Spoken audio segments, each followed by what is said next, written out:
Well, oh, I have to look at it myself. It looks so beautiful. Anyway, welcome everyone. And it's a pleasure to be with you once again. And when we come together around a table to break bread and share stories, when we sit shoulder to shoulder and speak heart to heart, we find the invisible threads that tie us to one another. We see the possibilities those connections bring. It's a lesson that I learned actually from my mom, that with a handful of fresh flowers and a set of candles, an ordinary dinner could become a magical moment, with laughter and joy and kind words staying with us long after the dishes are cleared away. So I try to bring that same spirit to the events we host here. With this official state visit, we are bringing together the world's oldest and the world's largest democracies. After years of strengthening ties, the U.S.-India partnership is deep and expansive as we jointly tackle global challenges. But our relationship isn't only about governments. We're celebrating the families and friendships that span the globe, those who feel the bonds of home in both of our countries. As some of you may know, Prime Minister Modi is a vegetarian. So we asked Chef Nina Curtis, a plant-based pioneer, to work with our White House chefs and create a stunning vegetarian menu. Guests will have the option to add fish to the main course as well, if they choose. Tomorrow night, guests will walk across the south lawn into a pavilion draped in rich greens with saffron-colored flowers at every table, the colors of the Indian flag. And on the transparent sides, these colors and the strength of the heritage they represent frame the iconic scenery and symbols of our nation, our democracy, and our history. The White House and the Washington Monument. Inside, each table arrangement is warm and unique. We hope guests feel as if someone has set that table just for them, because we have. After dinner, we'll have the opportunity to hear one of our nation's incredible talents, Grammy Award winner Joshua Bell. His performance will be followed by Pen Masala, a South Asian a cappella group from the University of Pennsylvania, who are bringing a little piece of my hometown to the White House, along with songs inspired by the sounds of India. Finally, after the last plates are cleared, with new connections forged and old ones strengthened, guests will end their evening walking across a moonlit lawn. There, they will be greeted by hundreds of glowing lanterns guiding them home, illuminating their pathway with all the warmth and love and laughter that we hope they take away from our time together. Now, normally, the press comes and you look at the beautiful plates of food that the chefs have prepared and get almost close enough to taste it. But you don't get to try it. So today, I've asked our chefs to prepare a few small bites of tomorrow's menu to thank you for taking the time to be with us today. Every detail of this dinner has been thoughtfully planned by a team of people from across our government. So I want to thank the White House residence staff and social team and the State Department staff who've been working so hard to make this visit meaningful. Now I will turn it over to our social secretary who has guided this process, Carlos Elizondo. Carlos. Thank you, Dr. Biden. Thank you, Dr. Biden, and thank you all for joining us today. It's hard to make an event of this scale feel intimate, but that's exactly what Dr. Biden has endeavored to do for this state dinner. She has been involved in this event at every step of the way, and every element of the dinner and decor has been chosen to make each guest's experience personal and warm. The inspiration for our design really began with the peacock, India's national bird. From the invitations to the programs to the pavilion, we wanted to evoke that breathtaking feeling when it extends its tail, unveiling its colorful beauty, majesty, and strength. Green draping will flow from the ceiling, giving way to the tables cloaked in the saturated blues and greens of Indian silks, falling onto a carpet of navy blue. The hues not only a nod to our guests, but also to our host, as blue and green are also two of Dr. Biden's favorite colors. Each table will feature an organic arrangement of blooms in vases large and small, as you see here today. It will feel as if someone has gone to their garden and cut flowers just for this event, filling each unique tablescape with special love and care. And the color of the flowers mirrors the saffron of India's flag and the heritage it represents. As leaders have done at state dinners for decades here at the White House, the President and the Prime Minister will give their toasts from an eagle lectern. For this dinner, embossed on the rich forest green backdrop behind them, we have replicated that iconic eagle and a peacock in the same style, framing the leaders with their national birds.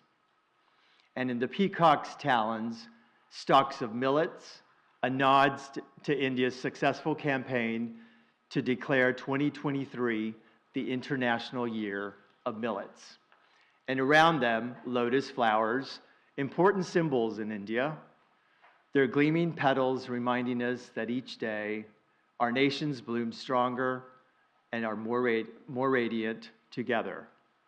And throughout the space, you will see more images of lotuses, their design inspired by the mandala illustrations found in traditional Indian art. The design also reflects Dr. Biden's love of candles, their timeless elegance, and their approachable warmth.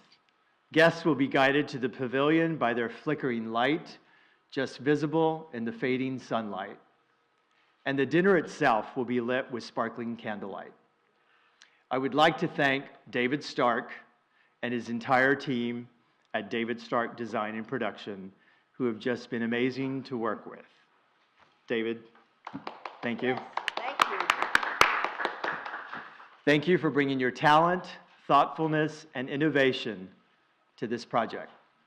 Finally, I also want to thank the many teams, especially my team, Team Social, and the Office of the Chief of Protocol, who have worked tirelessly to make this official state visit memorable.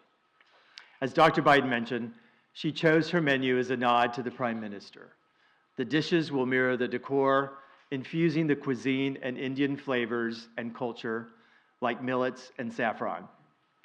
Chef Curtis then worked with Dr. Biden and White House chefs to create the delicious cuisine for the evening.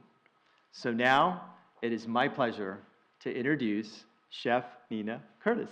Thank you. Yay. Thank you, Carlos. Thank you, Dr. Biden.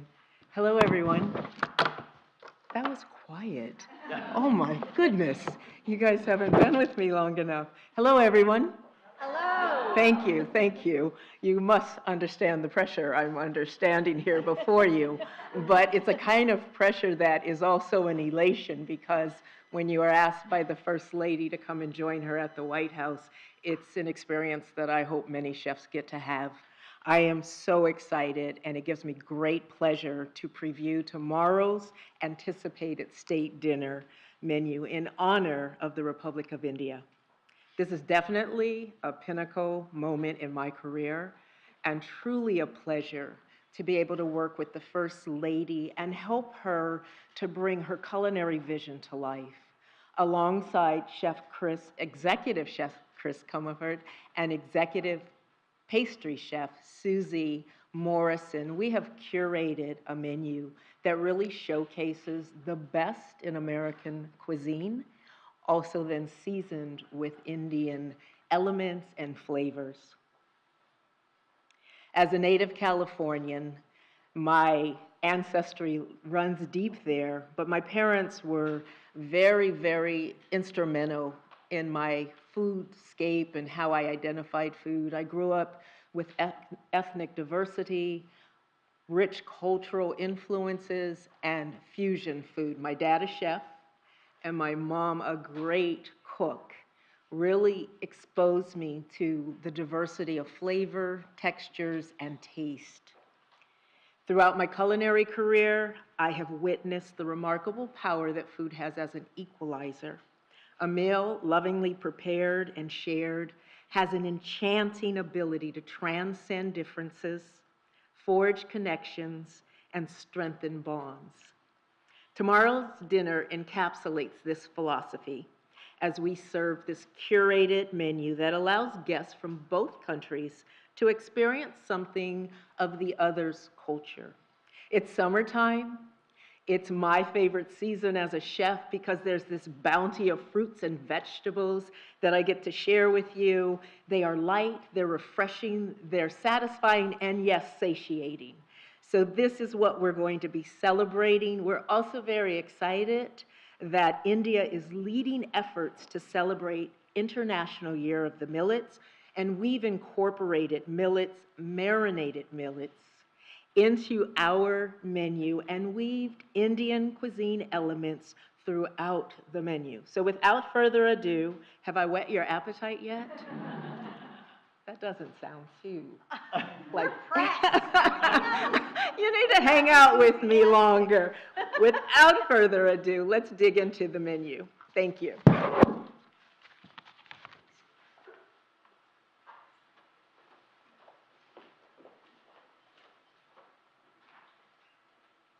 I hope you'll love this.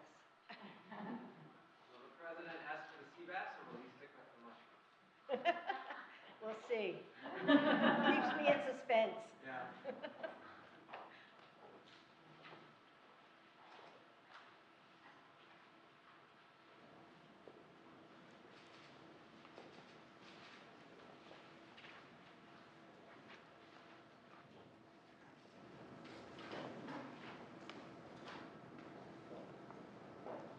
Chef Curtis, was there anything you were warned not to prepare? If anybody, the president has been said to be a picky eater? I think we're just gonna go ahead with the presentations of the menu first, and then once we do the presentation, we'll be there. Okay, good. So for the first course, we will be highlighting the millet, since it's the year of the millet, is what Carlos and Chef Nina alluded to. This is the year of the millet, and millet is such a wonderful grain because, first of all, it is climate good because it doesn't need as much water to really cultivate it, and it has a lot of really wonderful health benefits. So if I would really want to eat healthy, millet is the thing for me. So what Chef Nina and I have kind of alluded to is that we did a wonderful marinated millet salad highlighted with a Maryland silver corn. We're in Maryland as well, so, and also some wonderful compressed watermelon that's local, that's compressed. So it really gives it a really wonderful sweetness, and it's highlighted with a tangy avocado vinaigrette that really encapsulates the whole flavor in it. So I'm gonna take you to the main course right now. Thank you, Chef. So I am holding a stuffed portobello mushroom, and it contains summer squash, sun-dried tomatoes. We have leeks, and it's just filled with herbs. And so as Chef said, we have different herbs from India. I have saffron in this creamy risotto. And keep in mind, this is plant-based, so you're not missing any of the flavors, the textures, or taste. The portobello mushroom has been roasted to perfection, and then it's just a very flavorful and satisfying meal, along with the roasted baby carrots that are sitting on a yogurt lemon dill sauce. And of course, edible flowers. Yes, you can eat the flowers and herbs, they're good for you. Well, here I have the third course, which is the dessert option, and it's a rose and cardamom infused strawberry shortcake. And included with this today, we have a modern twist on an American classic with cardamom infused strawberries we have a rose syrup marinade with them, as well as a cardamom biscuit, and included are, of course, seasonal strawberries, and we have some citrus marigolds, and then we also have included the colors in the Indian flag and the United States flag in our version of sugar twist, all made by hand. So we made about almost 900 sugar curls together. So we're very excited because this is a very amazing summer dessert, and we're excited for everyone to have it, and we look forward to you having it today as well. Thank you.